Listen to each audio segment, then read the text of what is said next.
गोंडी धर्म से प्रभावित होकर वर्षों से चला आ रहा बौद्ध धर्म उत्तर वैदिक काल में तब उभरकर सामने आने लगा जब धार्मिक कर्मकांड आडंबरों का खेल बढ़ता जा रहा था।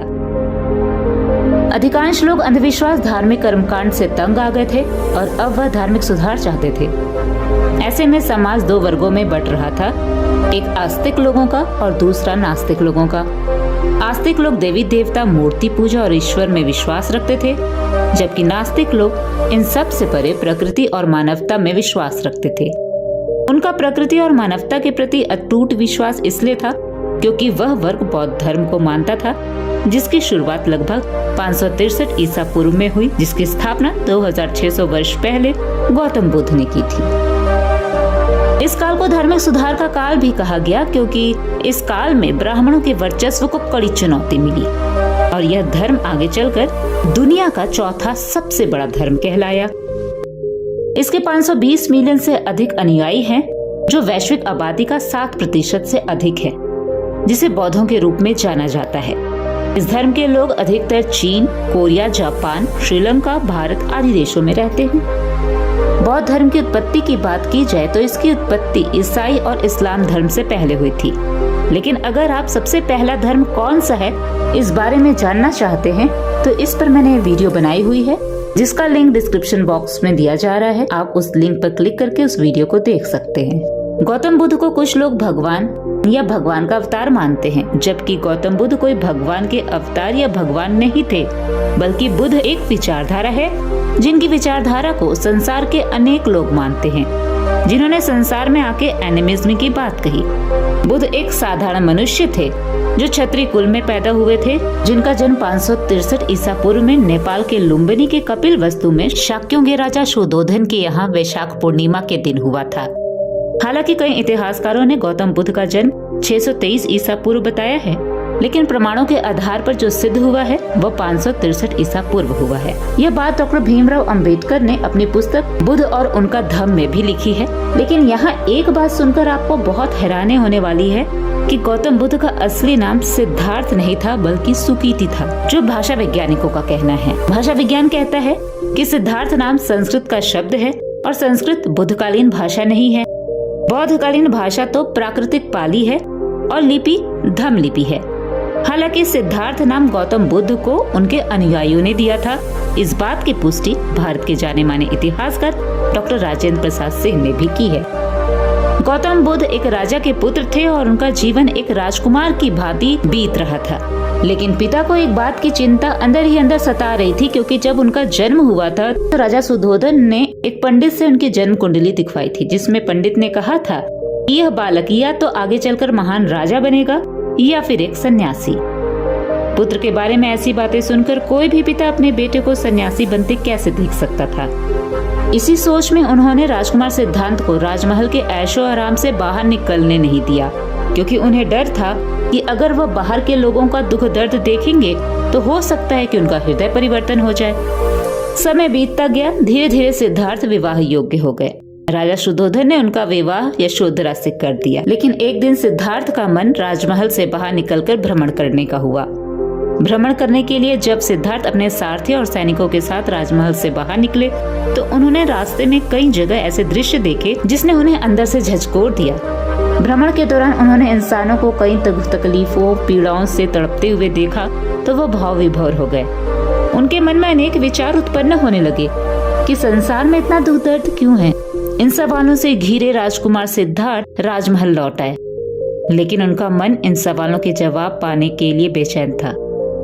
उनकी यह बेचैनी उन्हें एक दिन गृहस्थ जीवन त्यागने के लिए मजबूर कर दी और वह रात में सोते हुए अपनी पत्नी यशोधरा और अपने पुत्र राहुल को छोड़कर वन की ओर चले गए। घर छोड़ने के बाद वह 6 साल तक अपने सवालों का जवाब पाने के लिए यहाँ से वहाँ भटकते रहे, लेकिन 6 सालों में भी उन्हें अपने सवालों का जवाब नहीं मिला, बल्कि अन्न जल ग्रहण न करने के कारण उनका शरीर इतना दुबला पतला हो गया कि उनका शरीर पूरी तरह से कमजोर पड़ गया।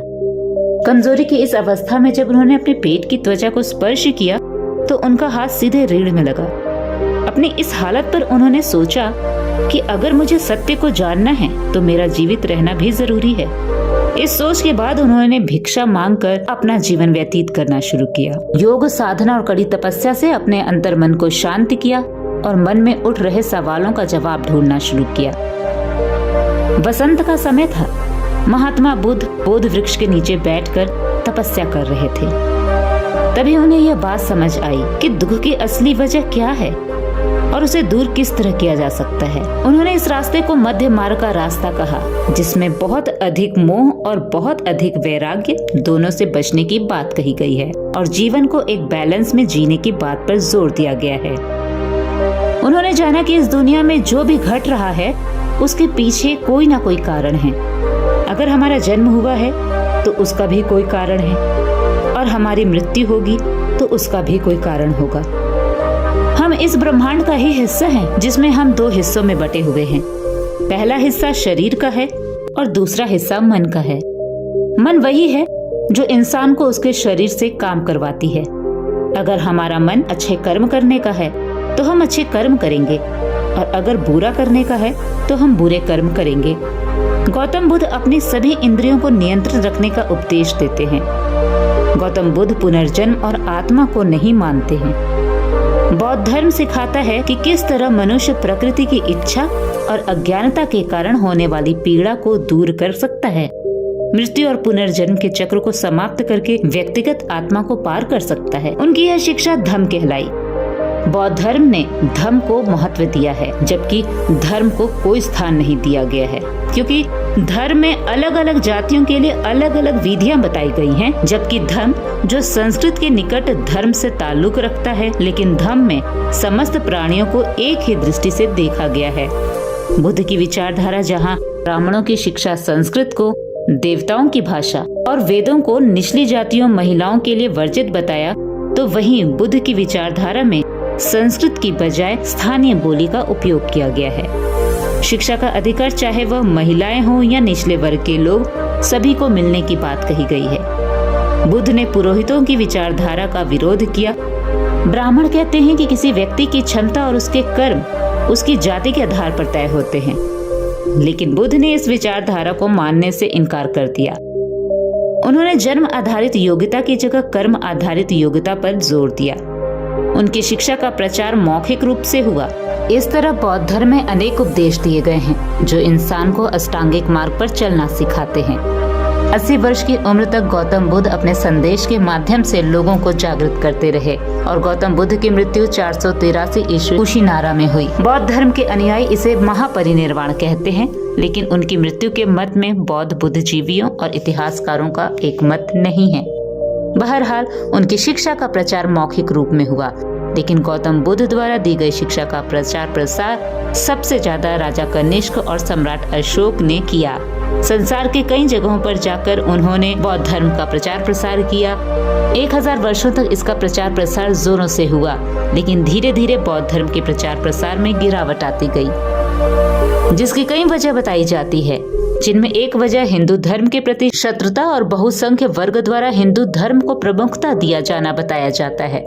लेकिन 20वीं शताब्दी में बौद्ध धर्म एक बार फिर डॉक्टर भीमराव अंबेडकर द्वारा पुनः उभर कर सामने आया। आधुनिक समाज के निर्माता डॉक्टर भीमराव अंबेडकर ने गौतम बुद्ध की विचारधाराओं को एक बार फिर से लोगों के सामने सरल भाषा में रखा, जिसका परिणाम यह हुआ कि आज भी हमारे समाज में एक वर्ग गौतम बुद्ध को मानता है जो उनकी विचारधारा से सहमत है।